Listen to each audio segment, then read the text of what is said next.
Assalamualaikum warahmatullahi wabarakatuh. Baik, jumpa lagi dengan channel Virus. Pada kesempatan hari ini ingin berbagi sedikit informasi mengenai perkembangan P3K dalam waktu dekat. Menurut informasi tanggal 25 Oktober 2022 ini sudah mulai dibukanya pendaftaran P3K baik tenaga guru, tenaga kesehatan, dan tenaga teknis. Ada 3 jenis pegawai, yaitu yang pertama tenaga pendidik dan tenaga kesehatan, yang ketiga yaitu tenaga teknis.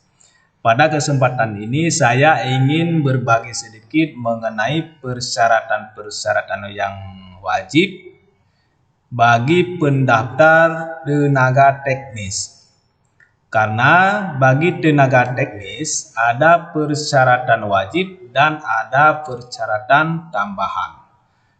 Persyaratan wajib yaitu kalau kita tidak memiliki persyaratan tersebut maka tidak bisa mendaftar. Dan persyaratan tambahan yaitu kalau kita memiliki persyaratan tambahan maka kita akan mendapatkan penambahan nilai. Penambahan nilai tersebut ada berbagai besar bobot. Ada yang 15%, ada yang 20%, dan ada yang 25%. Kali ini saya ingin berbagi mengenai tenaga teknis yang ada di bawah Kementerian Sosial. Dikarenakan menurut hasil pendataan tenaga non-ASN,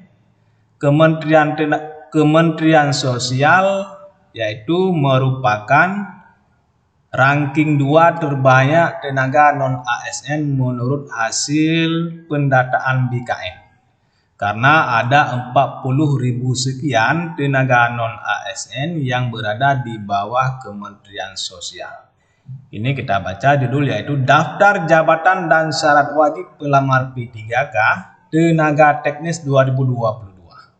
Non-ASN tak punya sertifikat bakal gigit jari. Artinya, kalau kita tidak memiliki sertifikat untuk tenaga teknis, maka kita tak akan bisa melamar sebagai P3K menurut beberapa jabatan. Itu khusus untuk tenaga teknis. Baik, kita lihat ada peraturan menteri yang terbaru yang dikeluarkan oleh Menpan RB. Kita lihat apa hasilnya? Di sini, Keputusan Menteri Pendayagunaan Aparatur Negara dan Reformasi Birokrasi Republik Indonesia Nomor 370 Tahun 2022 tentang persyaratan wajib tambahan dan sertifikasi kompetensi sebagai penambahan nilai seleksi kompetensi teknis dalam pengadaan pegawai pemerintah dengan perjanjian kerja untuk jabatan fungsional teknis. Ini kita langsung ke poinnya. Keputusan Menteri Pendayagunaan Aparatur Negara dan Reformasi Birokrasi tentang persyaratan wajib tambahan dan sertifikasi kompetensi sebagai penambahan nilai seleksi kompetensi teknis dalam pengadaan pegawai pemerintah dengan perjanjian kerja untuk jabatan fungsional teknis. Yaitu ada persyaratan teknis yang harus kita lampirkan, baik itu sertifikat pengalaman ataupun sertifikat kompeten. Yaitu yang poin pertama, yang A, paling singkat 2 tahun di bidang kerja yang relevan dengan jabatan fungsional yang dilamar untuk jenjang pemula terampil dan ahli pertama. Ini untuk kita bisa mendaftar ahli pertama ataupun terampil, jabatan terampil, yaitu minimal kita memiliki pengalaman 2 tahun. Yang B, paling singkat 3 tahun di bidang kerja yang relevan dengan jabatan fungsional yang dilamar untuk jenjang ahli muda. Yang C, yaitu paling singkat 5 tahun di bidang pekerja yang relevan dengan jabatan fungsional yang dilamar untuk jenjang ahli madya. Baik, kita lihat. Ini khusus karena hari ini khusus kita bahas mengenai pekerja sosial. Baik, kita lihat ke poin pekerja sosial. Di sini ada 3 poin, yaitu paling singkat 2 tahun, paling singkat 3 tahun untuk ahli muda, paling singkat 5 tahun untuk ahli madya. Kita lihat ke pekerja sosial. Nah, di sini kita lihat ada jabatan jenjang persyaratan yang wajib tambahan. Ini sertifikat sebagai tambahan nilai, nama, jenis sertifikat, dan bobot nilai. Kita lihat di pekerja sosial. Di sini kita perbesar. Oke. Nah, ini di yang nomor 5 kita fokus ke yang nomor 5, yaitu pekerja sosial. Pekerja sosial ini jabatan pekerja sosial. Jabatan pekerja sosial jenjang ahli pertama. Ahli pertama, persyaratan yang wajib tidak ada persyaratan yang wajib, tetapi di sini ada persyaratan sebagai tambahan nilai. Untuk pekerja sosial tidak ada persyaratan yang wajib, akan tetapi ada persyaratan untuk sebagai penambahan nilai. Nama sertifikat yang harus kita lampirkan untuk mendapatkan penambahan nilai sebesar 25%, yaitu kita harus memiliki sertifikat kompetensi pekerja sosial yang masih berlaku yang dikeluarkan oleh lembaga sertifikasi profesi Kementerian Sosial. Maka ataupun dalam bahasa lainnya yaitu LPS yang dikeluarkan oleh lembaga sertifikasi profesi, yaitu di bawah naungan Kementerian Sosial. Kalau kita memiliki sertifikat itu yang masih berlaku, maka akan mendapatkan nilai 25% bobot nilai. Ini berlaku untuk semua pekerja sosial yang di bawah naungan Kementerian Sosial. Dikarenakan di Kementerian Sosial ada hasil pendataan yaitu 40.000 sekian pendataan tenaga non ASN yang akan dialihkan ke P3K, yaitu 40.000 sekian peserta yang sudah terdata di situs ataupun di database BKN. Menurut hasil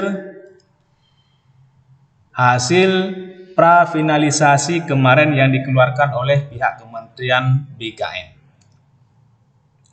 Ini di dalam pekerja sosial ini termasuk juga yaitu pendamping sosial, penyuluh sosial, dan lainnya. Baik, kita lihat menurut pengalaman ini ahli pertama. Kita lihat ahli pertama berapa tahunkah yang diperlukan ya, pengalaman. Tadi jabatannya yaitu ahli pertama. Di sini kalau ahli pertama paling singkat 2 tahun di bidang kerja yang relevan dengan jabatan fungsional yang dilamar untuk jenjang pemula, terampil, dan ahli pertama. Tadi kita lihat ahli pertama. Kita lihat ahli pertama. Ini berarti pengalaman yang harus kita miliki untuk jabatan ahli pertama ini yaitu minimal 2 tahun yang relevan.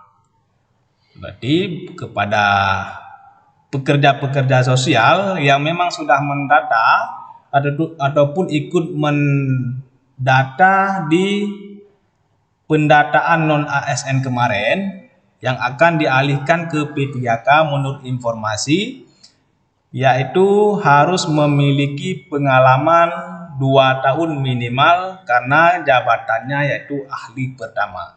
Minimal harus memiliki pengalaman kerja kalau ahli pertama 2 tahun. Dan untuk pekerja sosial ini Kalau ingin mendapatkan penambahan nilai, yaitu harus memiliki sertifikat kompeten yang dikeluarkan oleh lembaga sertifikasi profesi di bawah Kementerian Sosial, nanti akan mendapatkan 25%. Dan begitu juga untuk penyuluh sosial dengan jenjang ahli pertama juga, berarti ini minimal 2 tahun, harus memiliki pengalaman, dan persyaratan yang wajib tidak ada, hanya ada persyaratan tambahan nilai, yaitu 25% juga. Ini khusus di bagian pendamping sosial, khusus untuk pendamping sosial. Ini di pekerja sosial ini masuk juga pendamping sosial, pendamping anak, pendamping PKH, pendamping korban penyalahgunaan narkoba, dan pendamping lainnya. Banyak karena di bawah kementerian ada beberapa pendamping sosial dengan berbagai jabatan. Ada PKH, ada pendamping disabilitas, ada pendamping anak, dan pendamping nafza, dan juga ada pendamping komunitas adat, ada juga untuk pendamping bagian HIV dan lainnya. Yang intinya di bawah Kementerian Sosial ada 40.000 sekian hasil pendataan di database BKN yang kemarin dikeluarkan pengumumannya. Oke, hanya sekian yang dapat saya bagikan pada hari ini. Semoga video ini bermanfaat bagi kita semua. Mohon bantuan untuk subscribe channel kami agar mendapatkan video-video terupdate lainnya mengenai dunia pendidikan dan teknologi. Terima kasih. Assalamualaikum warahmatullahi wabarakatuh.